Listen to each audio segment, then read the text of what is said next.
Povo abençoado do Brasil, eu vou dar uma resposta a Lula, que fez uma acusação leviana de que as igrejas aumentam o número de mortes por Covid. Esse cara tá de brincadeira. Deixa eu dizer uma coisa aqui para vocês. Sejam igrejas, comércios, restaurantes, qualquer um, está sujeito às normas sanitárias. E quem desobedecer está sujeito a sanções.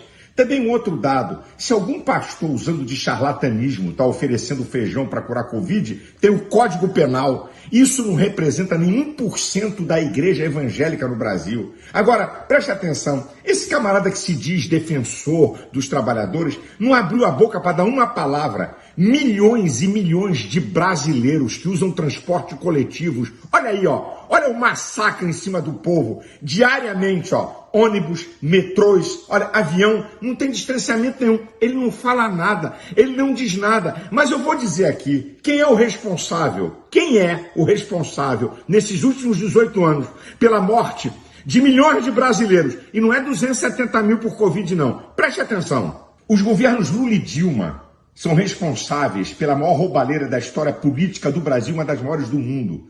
Durante 14 anos do governo deles, sucatearam a saúde, não fizeram porcaria nenhuma, apenas paliativos. E esse cara tem a cara cínica de dizer que a igreja evangélica contribui para o número de mortes de Covid. Isso deve ser brincadeira. Eu sou pastor de mais de 100 mil pessoas. Nesse último ano, morreram na nossa igreja perto de 25 pessoas.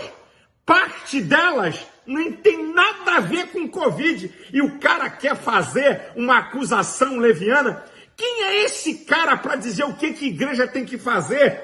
Ele não tem ideia da contribuição da igreja evangélica, católica e das religiões em tempo de pandemia de um povo assustado. Agora, eu vou falar segundo a minha fé, porque isso tem poder de demônios. Em nome de Jesus, Lula, você e essa tua corja não vão mais enganar o povo brasileiro. Você pode escapar da justiça do homem que é falha, mas em nome de Jesus, você não vai escapar da justiça divina. E Lula, eu quero dizer que o evangelho que nós pregamos liberta o homem da cachaça, que destrói o corpo, destrói a mente e destrói a família.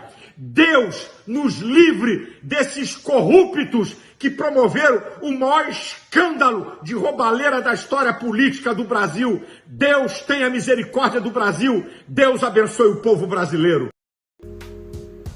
Algumas pessoas perguntam, pastor, o senhor apoiou o Bolsonaro? Apoiei, apoio, trabalho, oro, certo? Eu sou pró-governo, eu sou Bolsonaro, que fique muito claro isso. Alguns dias atrás, eu vi aí a publicação que os evangélicos estavam pedindo o impeachment, ou protocolaram um documento falando, ou pedindo o impeachment. Olha, eu conheço muitos líderes religiosos muito relevantes, certo? Eu conheço personalidades gospel com redes sociais aí astronômicas. E eu confesso a vocês, nenhum deles me disseram e se posicionaram a favor do impeachment. Então você pode perguntar, mas pastor, qual é a sua motivação em defender o governo? Bom, a minha motivação, eu posso dizer a você, minha experiência com a oposição foi traumática. Seus valores, seus princípios, certo? Que diz respeito à família, a casamento, certo? A corrupção. Eu não estou dizendo que o governo atual é perfeito, mas na minha visão, ele é muito melhor e muito superior em valores, princípios, certo? Tem coisas que eu não concordo, tem posicionamentos que eu não concordo, mas o posicionamento do governo atual e os princípios ainda estão muito mais próximos do meu do que da gestão anterior. Então que isso fique claro e esclarecido aí a todos vocês antes de ver uma crítica ou a defesa. Pergunte o que aquela pessoa ou instituição está ganhando ao fazer aquilo. Talvez isso fique um pouco mais claro. Depois eu continuo falando mais. Graça e paz. Nós estamos falando de mais de 30 milhões de evangélicos. Lula não falou determinadas igrejas ou uma parte, ele falou a igreja evangélica contribuiu para um grande aumento da pandemia. Ele foi direto. Eu vejo aí mais uma revolta por falta de apoio político nas últimas eleições.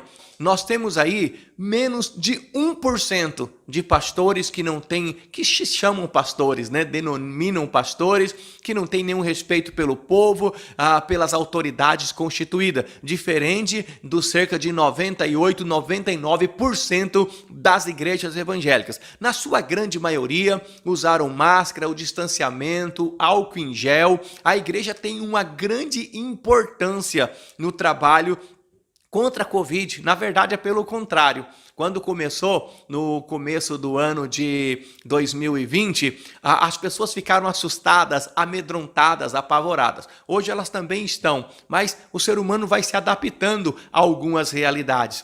A igreja foi que mais acolheu as pessoas e notícias bombardeadas de todos os lados, notícias terríveis, difíceis, algumas com a grande verdade, outra com algumas especulações, deixou a população doente emocionalmente. As pessoas estão com medo. O medo, ele baixa a imunidade. E a igreja, com o poder da fé, com o poder da oração, ele ajuda a pessoa a se acalmar, aliviar a ansiedade e automaticamente aumentar a sua imunidade, que é o maior remédio contra essa praga, essa doença que nós estamos vivendo hoje no nosso país e no mundo. É claro que é algo muito sério, porém falar que a igreja contribuiu, que a igreja não usa máscara, que a igreja não toma cuidado, isso é uma acusação no mínimo leviana. A maioria, repito, maioria das igrejas tem cumprido o seu papel. Pelo contrário, desviou bilhões.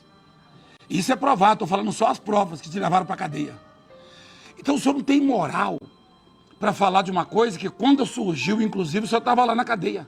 Ou levaram o jornal para o senhor lá? Levaram? Revista? Porque eu estou sendo acusado de ter vendido semente, prova o senhor, e quem mais que me acuse, prova isso. Prova. Apresenta alguém com recibo, com nota fiscal, qualquer coisa, de alguma semente que eu tenha vendido. Ou promessa. Porque ninguém vai colocar palavras na minha boca. Mas se o senhor se referisse só a mim, no singular, à igreja, mas como o senhor é um covarde, não teve a coragem de fazer isso, tá? Então o senhor se referiu às igrejas, ou seja, o senhor acabou com a sua pretensa campanha. O senhor nem sabe se vai fazê-la ainda, que alguém vai te botar de novo na cadeia ou vai anular isso que te deram, esse favor que te fizeram. Então, o senhor pensa o quê? Que eu vou botar tapete para o senhor? Por causa de tantas barbáries que o senhor cometeu no seu governo? Não, negativo. Não. Só põe tapete para Deus. Veja bem, eu não quero fazer...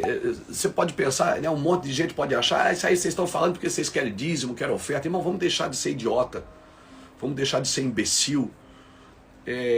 A igreja hoje ela arrecada pela internet. Pessoas elas mandam ofertas no QR Code, mandam oferta no Pix. A pessoa não precisa ir lá na igreja para dar uma oferta. A pessoa faz oferta de casa. Ontem mesmo eu tive culto online e as pessoas mandaram oferta de casa.